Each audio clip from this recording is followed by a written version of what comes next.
Raj news ಡಿಜಿಟಲ್ಗೆ ಸ್ವಾಗತ. ನಾನು ಮಂಜುನಾಥ್ ನೇರೋಣಿ. ಇವತ್ತು ಇನ್ನೊಂದು ಇಲಾಖೆಯ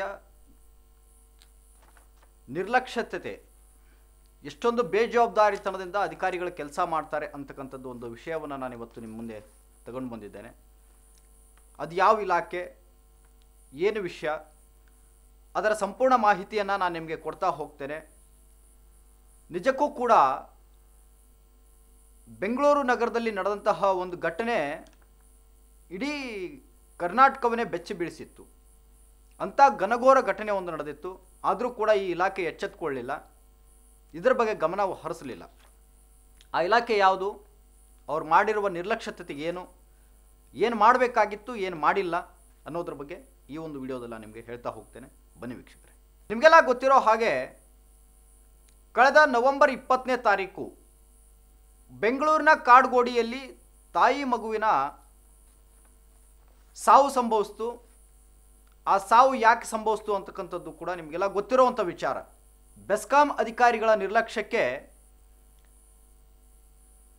ತಾಯಿ ಮತ್ತು ಮಗು ಫುಟ್ಪಾತ್ ಮೇಲೆ ನಡೆದು ಹೋಗಬೇಕಾದ್ರೆ ವಿದ್ಯುತ್ ತಂತಿ ಸ್ಪರ್ಶಿಸಿ ಫುಟ್ಪಾತ್ ಮೇಲೆ ಅಂತಂದರೆ ಸಜೀವ ದಹನ ಆಗಿ ಹೋದರು, ಸುಟ್ಟು ಕರಕಲಾದರು. ಯಾರಿದಕ್ಕೆ ಜವಾಬ್ದಾರರು, ಯಾರಿದರ ಹೊಣೆಯನ್ನು ಹೊರ್ತಾರೆ ಅಂತ ಹೇಳಿದ್ರೆ ಬೆಸ್ಕಾಂ ಅಧಿಕಾರಿಗಳೇ ಇದಕ್ಕೆ ನೇರ ಹೊಣೆಯಾಗಿದ್ದರು.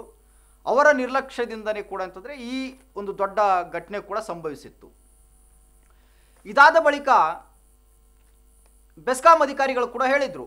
ಏನು ಹೇಳಿದರು ಅಂತ ಹೇಳಿದ್ರೆ, ನಾವು ನಗರದಲ್ಲಿರುವಂತಹ ಎಲ್ಲ ಯಾವ್ಯಾವ ಡೇಂಜರಸ್ ಸ್ಪಾಟ್ಗಳಿದೆ, ಬೆಸ್ಕಾಂ ಇಲಾಖೆಯಿಂದ ಅಂತಂದರೆ ಯಾವ್ಯಾವ ಲೋಪದೋಷಗಳಿದೆ ಅದೆಲ್ಲವನ್ನೂ ಕೂಡ ಸರಿಪಡಿಸ್ತೇವೆ ಅಂತಕ್ಕಂಥ ಮಾತನ್ನು ಹೇಳಿದರು. ಎಲ್ಲೆಲ್ಲಿ ಲೋಪದೋಷಗಳಿದೆ ಅಂತಕ್ಕಂಥದ್ದು ನಮಗೆ ಡೇಟಾ ಬೇಕು, ಅದನ್ನು ಮಾಹಿತಿಯನ್ನು ಪಡಲಿಕ್ಕೆ ನಮಗೆ 15 ದಿನಗಳ ಕಾಲಾವಕಾಶ ಬೇಕು ಅಂತಕ್ಕಂಥ ಮಾತನ್ನು ಕೇಳಿದರು, ಗಡುವನ್ನು ಕೇಳಿದರು. ನವೆಂಬರ್ 20ಗೆ ಈ ಪ್ರಕರಣ ಆದ ಬಳಿಕ ಡಿಸೆಂಬರ್ 15ರವರೆಗೂ ನಾವು ಎಲ್ಲ ಸ್ಪಾಟ್ಗಳನ್ನು, ಅಂದರೆ ಎಲ್ಲೆಲ್ಲಿ ಅಪಾಯಕಾರಿ ಸ್ಥಳಗಳನ್ನು ಇದ್ದೇವೆ ಅಂತಕ್ಕಂಥದ್ದು ನಾವು ಪರಿಶೀಲನೆಯನ್ನು ಮಾಡಬೇಕು, ನಮಗೆ ಸಮಯ ಕೊಡಿ ಅಂತ ಕೇಳಿದರು. ಸಮಯವನ್ನು ಕೂಡ ಅಂತಂದರೆ ತೆಗೆದುಕೊಂಡ್ರು. ಡಿಸೆಂಬರ್ 15ರವರೆಗೆ ಪರಿಶೀಲನೆಯನ್ನು ಮಾಡಿದ್ರು. ಅಲ್ಲಿಗೆ ಬರೋಬ್ಬರಿ ಬೆಂಗಳೂರು ಸೇರಿದಂತೆ, ಬೆಂಗಳೂರು ನಗರ ಸೇರಿದಂತೆ ರಾಮನಗರ ಆಗಿರ್ಬೋದು ಮತ್ತು ಕೆಲವೊಂದು ಬೆಂಗಳೂರು ಬೆಸ್ಕಾಂ ವ್ಯಾಪ್ತಿಗೆ ಬರುವಂತಹ ಜಿಲ್ಲೆಗಳಲ್ಲೂ ಕೂಡ ಸೇರಿದಂತೆ 50,000 ಡೆಡ್ಲಿ ಸ್ಪಾಟ್ಗಳು ಪತ್ತೆಯಾಗಿದ್ದು. ನೀವು ಕೊಟ್ಟಂತಹ ದಾಖಲೆ ಇದು, ಹಳೆಯ ದಾಖಲೆ, ಯಾವಾಗ ಡಿಸೆಂಬರ್ನಲ್ಲಿ ಕೊಟ್ಟಂತಹ ದಾಖಲೆ ಇದು, ನೀವೇ ಕೊಟ್ಟಿದ್ದು. ಇದಾದ ಬಳಿಕ ಡಿಸೆಂಬರ್ 15ರಿಂದ 31ನೇ ತಾರೀಕಿನವರೆಗೂ ನಾವು ನಗರದಲ್ಲಿರುವಂತಹ ಈ ಎಲ್ಲ ಸ್ಪಾಟ್ಗಳನ್ನು ನಾವು ಮುಚ್ಚುತ್ತೇವೆ, ಸರಿಪಡಿಸ್ತೇವೆ ಅಂತಕ್ಕಂತಹ ಮಾತನ್ನು ಬೆಸ್ಕಾಂ ಅಧಿಕಾರಿಗಳೇ ಹೇಳಿದರು. ಆದರೆ ಇದೀಗ ಡೆಡ್ಲೈನ್ ಅವಧಿ ಮುಗಿದು ಹೋಗಿದೆ. ಇವತ್ತು 7ನೇ ತಾರೀಕು, ಜನವರಿ 7, ಡಿಸೆಂಬರ್ 31ರೊಳಗಾಗಿ ಬೆಸ್ಕಾಂ ಅಧಿಕಾರಿಗಳು ಮುಗಿಸಬೇಕಾಗಿತ್ತು. ಆದರೆ ಇದುವರೆಗೂ ಮುಗಿಸಿಲ್ಲ. ಕತೆ ಹೇಳ್ತಾ ಇದ್ದಾರೆ. ಏನು ಕತೆ ಅಂತಕ್ಕಂತ ಹೇಳಿದರೆ, ನಾವು ಡಿಸೆಂಬರ್ 31ರವರೆಗೂ ಇನ್ನಷ್ಟು ಅಪಾಯಕಾರಿ ಸ್ಥಳಗಳನ್ನು ಪತ್ತೆ ಹಚ್ತೇವೆ ಅಂತ ಹೇಳಿದ್ವಿ. ಆದರೆ ಇದುವರೆಗೂ ಯಾವುದೇ ರೀತಿಯಾದ ಸರಿಪಡಿಸುವಂಥ ಕೆಲಸವನ್ನು ಮಾಡಿಲ್ಲ. ಇನ್ನು ಮೇಲೆ ನಾವು ಸರಿಪಡಿಸುವಂಥ ಕೆಲಸವನ್ನು ಮಾಡ್ತೇವೆ ಅಂತಕ್ಕಂಥ ಮಾತನ್ನು ಹೇಳಿದ್ದಾರೆ. ಇದೀಗ ಮತ್ತೊಂದು ಡೇಟಾವನ್ನು ಕೊಟ್ಟಿದ್ದಾರೆ, ಮತ್ತಷ್ಟು ಡೆಡ್ಲಿ ಸ್ಪಾಟ್ಗಳನ್ನು ಕೂಡ ಅಂತಂದರೆ ಪತ್ತೆ ಹಚ್ಚಿದ್ದಾರೆ. ಈ ಅಂಕಿಅಂಶ ನೀವೇನಾದರೂ ಕೇಳಿದರೆ ನಿಜಕ್ಕೂ ಕೂಡ ಏನಂತಂದರೆ ಬೆಚ್ಚಿ ಬೀಳ್ತೀರಾ. ನಾವು ಬೆಂಗಳೂರಿನಲ್ಲಿ ಓಡಾಡುವಂಥದ್ದು ಎಷ್ಟರ ಮಟ್ಟಿಗೆ ಸೇಫ್ ಅಂತಕ್ಕಂಥದ್ದು ಕೂಡ ನಿಮಗೆ ಭಯ ಆಗಿ ಹೋಗುತ್ತೆ. ಅಂಕಿಅಂಶಗಳು ನೋಡಿದರೆ ಬೆಚ್ಚಿ ಬೀಳ್ತೀರಾ. ಇದರಲ್ಲಿರೋ ಅಂಕಿಅಂಶಗಳನ್ನು ಕೇಳಿದರೆ, ನೋಡಿದರೆ ನೀವೇನಾದರೂ ಬೆಚ್ಚಿ ಬೀಳೋದಂತೂ ನಿಜಕ್ಕೂ ಕೂಡ ಅಂತಂದರೆ ಇದೊಂದು ದುರ್ದೈವ. ಏನು ಮಾಡ್ತಾ ಇದ್ದೀರಾ ಬೆಸ್ಕಾಂ ಅಧಿಕಾರಿಗಳು? ಎಷ್ಟಿದೆ ಸ್ವಾಮಿ, ನೀವೇ ಕೊಟ್ಟಿರೋ ಡೇಟಾ ಇದು. 80,000 ಅಪಾಯಕಾರಿ ಸ್ಥಳಗಳಿದೆ ಅಂತಕ್ಕಂಥ ಒಂದು ಅಂಕಿಅಂಶವನ್ನು ನೀವೇ ಕೊಟ್ಟಿದ್ದೀರಾ. ನೋಡಿ ಏನಿದೆ ಅದರಲ್ಲಿ ಅಂತ ಹೇಳಿದ್ರೆ, ಬೆಂಗಳೂರು ಸಿಟಿನಲ್ಲಿ 63,359 ಡೆಡ್ಲಿ ಸ್ಪಾಟ್ಗಳಿದೆ. ಬೆಂಗಳೂರು ನಗರದಲ್ಲಿ 63,000 ಅಂತ ಹೇಳಿದ್ರೆ ಏನ್ರಿ ಸ್ವಾಮಿ ಇದು? ಬೆಂಗಳೂರು ಏನು ಬೆಸ್ಕಾಂ ಅಧಿಕಾರಿಗಳು ಏನು ಮಾಡ್ತಾ ಇದ್ದೀರಾ? ಹಾಗಿದ್ರೆ ಜನ ಓಡಾಡೋದಾದ್ರೂ ಹೇಗೆ ರಸ್ತೆಗಳ ಮೇಲೆ? ಇವತ್ತಿಗೂ ಕೂಡ ಬೆಂಗಳೂರು ನಗರದಲ್ಲಿ ಓಡಾಡಲಿಕ್ಕೆ ತುಂಬ ಕೂಡ ಅಪಾಯ ಇರುವಂಥದ್ದು. ಯಾಕೆ ಅಂತ ಹೇಳಿದ್ರೆ ನಾವು ಕೂಡ ಸಹಜವಾಗಿ ಸಾಮಾನ್ಯ ರಸ್ತೆಗಳಲ್ಲಿ ಓಡಾಡಬೇಕಾದ್ರೆ ಟ್ರಾನ್ಸ್ಫಾರ್ಮರ್ಗಳು ಮತ್ತು ವಯರ್ಗಳು, ಕೇಬಲ್ಗಳು ಎಲ್ಲೆಲ್ಲಂದ್ರೆ ಅಲ್ಲಲ್ಲೇ ಜೋತು ಬಿದ್ದಿರ್ತವೆ. ಚಿಕ್ಕ ಚಿಕ್ಕ ಮಕ್ಕಳು ಶಾಲೆಗಳ ಹತ್ರ, ಗಾರ್ಮೆಂಟ್ಸ್ಗಳ ಹತ್ರ ಎಲ್ಲಿ ಜನಸಂದಣಿ ಇರುತ್ತೋ ಅಂಥ ಜಾಗದಲ್ಲಿ ಅಪಾಯಕಾರಿ ಸ್ಥಳಗಳು ಹೆಚ್ಚಿಗೆ ಇರುವಂಥದ್ದು. ಯಾಕೆ ಸರಿಪಡಿಸುವಂಥ ಕೆಲಸ ಮಾಡಲಿಲ್ಲ? ನಿಮ್ಮ ಕಡೆಯಿಂದ ಆಗ್ತಾ ಇಲ್ವಾ? ಹೇಳಿ, ಏನು ಸಮಸ್ಯೆ ಇದೆ ಬೆಸ್ಕಾಂ ಅಧಿಕಾರಿಗಳಿಗೆ? ಬೆಸ್ಕಾಂ ಮೂಲದಿಂದನೇ ತಿಳಿದು ಬಂದಿರುವಂಥದ್ದು ಏನಂತ ಹೇಳಿದ್ರೆ, ಅವರು ಹೇಳೋದೇನು ಅಂತ ಹೇಳಿದ್ರೆ, ನಮ್ಮಲ್ಲಿ ಸಿಬ್ಬಂದಿ ಕೊರತೆ ಇದೆ ಸ್ವಾಮಿ, 4 ವರ್ಷದಿಂದ ಯಾರು ಸಿಬ್ಬಂದಿನ ರಿಕ್ವೈರ್ಮೆಂಟೇ ಮಾಡಿಲ್ಲ, ಇರೋ ಸಿಬ್ಬಂದಿಗಳಿಗೆ ಹೆಚ್ಚಿನ ಒತ್ತಡ ಇದೆ, ಕೆಲಸ ಮಾಡೋಕ್ಕಾಗ್ತಾ ಇಲ್ಲ. ರಿಕ್ವೈರ್ಮೆಂಟ್ ಆಗಿಲ್ಲ ಅಂದರೆ 80,000 ಅಪಾಯಕಾರಿ ಸ್ಥಳಗಳು ಪತ್ತೆ ಹಚ್ಚಿದ್ದೀರಿ. ಹಾಗಿದ್ರೆ ಹಾಗೆ ಬಿಡ್ತೀರಾ? ಏನು ನೀವು ಮಾತಾಡುವಂಥ ಮಾತುಗಳೇನು? ಉಡಾಫೆ ಬೇಕಾ? ಉಡಾಫೆ ಮಾತುಗಳು ಬೇಕಾ? ಜನರ ಜೀವ ಬಲಿ ಪಡೆದ ಮೇಲೂ ಕೂಡ ಇಂಥ ಉಡಾಫೆ ಮಾತುಗಳು ಬೇಕಾ ಬೆಸ್ಕಾಂ ಅಧಿಕಾರಿಗಳಿಂದ? ಯಾಕೆ ಸರಿಪಡಿಸೋದಿಲ್ಲ? ಯಾಕೆ ಈ ಸಮಸ್ಯೆ ಬಗೆಹರಿಸೋಕ್ಕಾಗ್ತಾ ಇಲ್ಲ? ಪ್ರತಿ ಬಾರಿಯೂ ಕೂಡ ಏನಾರು ಸಮಸ್ಯೆ ಆದರೆ ಬೆಸ್ಕಾಂ ಅಧಿಕಾರಿಗಳ ಮೇಲೆ ದೂರ್ತೀರಾ ಅಂತಕ್ಕಂಥ ಮಾತನ್ನು ಹೇಳ್ತೀರಿ. ಮತ್ತು ಜವಾಬ್ದಾರಿ ಯಾರು? ಮೊನ್ನೆ ಅಷ್ಟೇ ಒಂದು ಮಗು ಕೂಡ ಅಂತಂದರೆ 7 ವರ್ಷದ ಮಗು ವಯರ್ ತಾಕಿ ಅಸ್ವಸ್ಥ ಆಗಿತ್ತು. ಹೀಗೆ ಸರಣಿ ಅಪಘಾತಗಳು ಸಂಭವಿಸ್ತಾ ಇದ್ದರೂ ಕೂಡ ಬೆಸ್ಕಾಂ ಅಧಿಕಾರಿಗಳು ಎಚ್ಚೆತ್ತುಕೊಳ್ತಾ ಇಲ್ಲ.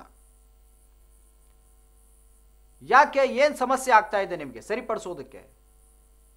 ಹೇಳಿ. ಈಗ ಇನ್ನೂ ನೋಡಿ, ಇನ್ನೂ ಬೆಂಗಳೂರು ಬೆಸ್ಕಾಂ ಟೋಟಲ್ ಎಷ್ಟಿದೆ ಅಂತ ಹೇಳಿದ್ರೆ 46,000. ಈಗಾಗಲೇ ಅಂತಂದರೆ ಅವ್ರು ಹೇಳಿರೋ ಪ್ರಕಾರ ನಾವು 38,000 ಸರಿಪಡಿಸಿದ್ದೀವಿ. ಟೋಟಲ್ 85,087 ಅಪಾಯಕಾರಿ ಸ್ಥಳಗಳನ್ನು ಪತ್ತೆ ಹಚ್ಚಿದ್ದೀವಿ ನಾವು.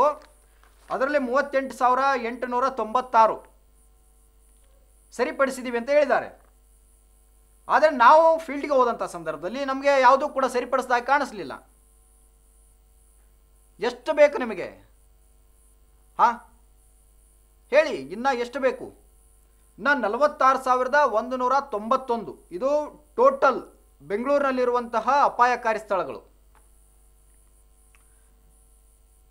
ನೀವು ಏನೇ ರೀಸನ್ ಹೇಳಿ, ಸರಿಪಡಿಸೋದಕ್ಕಾಗುತ್ತಿಲ್ಲ ಅಂತ ಹೇಳಿದ್ರೆ ಮತ್ತೆ ಇನ್ನೇನಕ್ಕೆ ಇರಬೇಕು ಬೆಸ್ಕಾಂ ಅಧಿಕಾರಿಗಳು? ಗಮನ ಹರಿಸಬೇಕು. ಇತ್ತ ಗಮನ ಹರಿಸಿ ಸರಿಪಡಿಸುವಂಥ ಕೆಲಸ ಆಗಬೇಕು. ಮತ್ತೆ ಬೆಸ್ಕಾಂ ಅಧಿಕಾರಿಗಳು ಇದೊಂದು ತಿಂಗಳು ನಮಗೆ ಅವಕಾಶವನ್ನು ಕೊಡಿ, ನಾವು ಸರಿಪಡಿಸ್ತೇವೆ ಅಂತಕ್ಕಂಥ ಮಾತನ್ನು ಹೇಳಿದ್ದೀರಿ. ಆಯಿತು, ಇದು 1 ತಿಂಗಳು ತಗೊಳ್ತೀರಾ? ತಗೊಳ್ಳಿ. ಆದರೆ ಕಥೆಗಳು ಹೇಳೋದು ಬೇಡ, ಸಮಸ್ಯೆ ಬಗೆಹರಿಸಿ.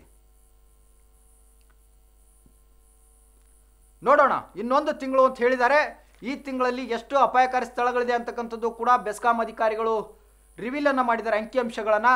ಮುಂದಿನ ದಿನಗಳಲ್ಲಿ ಯಾವ ರೀತಿಯಾಗಿ ಸರಿಪಡಿಸ್ತಾರೆ, ಈ 1 ತಿಂಗಳ ಕಾಲಾವಕಾಶದಲ್ಲಿ ಯಾವ ರೀತಿಯಾಗಿ ಕೆಲಸವನ್ನು ನಿರ್ವಹಿಸ್ತಾರೆ ಅಂತಕ್ಕಂಥದ್ದು ಬೆಸ್ಕಾಂ ಅಧಿಕಾರಿಗಳು ನಾವು ಕೂಡ ನೋಡ್ತೇವೆ. ಒಂದು ವೇಳೆ ನೀವು ಸರಿಪಡಿಸದೇ ಇದ್ದರೆ ನಾವಂತೂ ಬಿಡೋದಿಲ್ಲ. ಯಾಕೆ ಅಂತ ಹೇಳಿದ್ರೆ ಸಾರ್ವಜನಿಕರು ನಿರ್ಭಯದಿಂದ ಓಡಾಡಬೇಕು ರಸ್ತೆಗಳ ಮೇಲೆ. ಯಾಕೆ ಓಡಾಡೋಕ್ಕಾಗ್ತಾ ಇಲ್ಲ?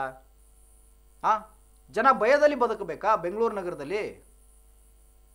ಏನು ಅರ್ಥ ಇದು? ಬೆಸ್ಕಾಂ ಅಧಿಕಾರಿಗಳ ದಿವ್ಯ ನಿರ್ಲಕ್ಷ್ಯದಿಂದಾಗಿ ಈ ಥರ ಸಮಸ್ಯೆ ಆಗ್ತಾ ಇರುವಂಥದ್ದು. ನಿಜಕ್ಕೂ ಕೂಡ ಬೆಸ್ಕಾಂ ಅಧಿಕಾರಿಗಳು ಇನ್ನಾದರೂ ಎಚ್ಚೆತ್ತುಕೊಂಡು ಅಂಕಿಅಂಶಗಳನ್ನು ಬಿಡುಗಡೆ ಮಾಡೋದು ಬೇಡ. ಓಕೆ, ಸ್ಪಾಟ್ಗಳನ್ನು ಪತ್ತೆ ಹಚ್ಚಿ, ಅಪಾಯಕಾರಿ ಸ್ಥಳಗಳನ್ನು ಪತ್ತೆ ಹಚ್ಚಿ, ನಾವು ಬೇಡ ಅಂತ ಹೇಳ್ತಾ ಇಲ್ಲ. ಆದರೆ ಅಷ್ಟೇ ವೇಗವಾಗಿ ಈ ಸ್ಥಳಗಳನ್ನು ಸರಿಪಡಿಸಿ. ನಮ್ಮದಿದು ಒಂದೇ ಆಶಯ, ಜನಗಳು ನಿರ್ಭೀತಿಯಿಂದ ಓಡಾಡಬೇಕಲ್ಲ ಸ್ವಾಮಿ, ಓಡಾಡಬೇಕಲ್ವಾ? ಯಾಕೆ ನೀವು ಅಧಿಕಾರಿಗಳು ಕಾರಲ್ಲಿ ಓಡಾಡ್ತೀರಾ, ನಿಮಗೆ ರಸ್ತೆಗಳ ಮೇಲಿರುವಂಥ ಸಮಸ್ಯೆಗಳು ಕಾಣಿಸೋದಿಲ್ಲ, ಕಂಬಗಳು ಕಾಣಿಸೋದಿಲ್ಲ, ವಯರ್ಗಳು ತಾಕೋದಿಲ್ಲ. ಓಡಾಡೋರು ಯಾರು? ಜನಸಾಮಾನ್ಯರು, ಮಹಿಳೆಯರು, ಮಕ್ಕಳು.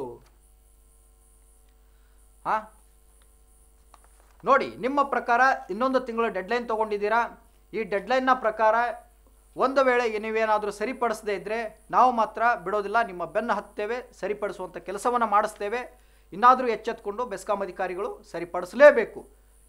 ಇಂಧನ ಸಚಿವರಾಗಿರ್ಬೋದು, ಇದಕ್ಕೆ ಸಂಬಂಧಪಟ್ಟಂಥ ಯಾವ್ಯಾವ ದೊಡ್ಡ ದೊಡ್ಡ ಅಧಿಕಾರಿಗಳಿದ್ದೀರಾ ಎಲ್ಲರೂ ಕೂಡ ಗಮನ ಹರಿಸಿ ಆದಷ್ಟು ಬೇಗ ನಗರದಲ್ಲಿನ ಈ ಅಪಾಯಕಾರಿ ಸ್ಥಳಗಳನ್ನು ಮುಚ್ಚುವಂಥ ಕೆಲಸವನ್ನು ಮಾಡಲೇಬೇಕು ಅಂತಕ್ಕಂಥದ್ದು ನಮ್ಮ ರಾಜ್ ನ್ಯೂಸ್ನ ಒಂದು ಮನವಿ. ನೋಡಿ ವೀಕ್ಷಕರೇ, ಇದಿಷ್ಟು ಇವತ್ತಿನ ಈ ಬೆಸ್ಕಾಂ ಇಲಾಖೆಯ ಒಂದು ದಿವ್ಯ ನಿರ್ಲಕ್ಷ್ಯದ ಬಗ್ಗೆ ನಾವು ನಿಮಗೆ ಹೇಳಿಕೊಟ್ಟಿದ್ದೀವಿ.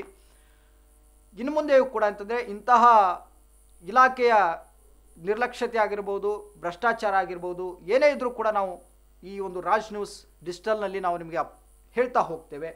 ಇನ್ನಷ್ಟು ಇಂತಹ ಸುದ್ದಿಗಳಿಗಾಗಿ ನೋಡ್ತಾ ಇರಿ ನಿಮ್ಮ ರಾಜ್ ನ್ಯೂಸ್.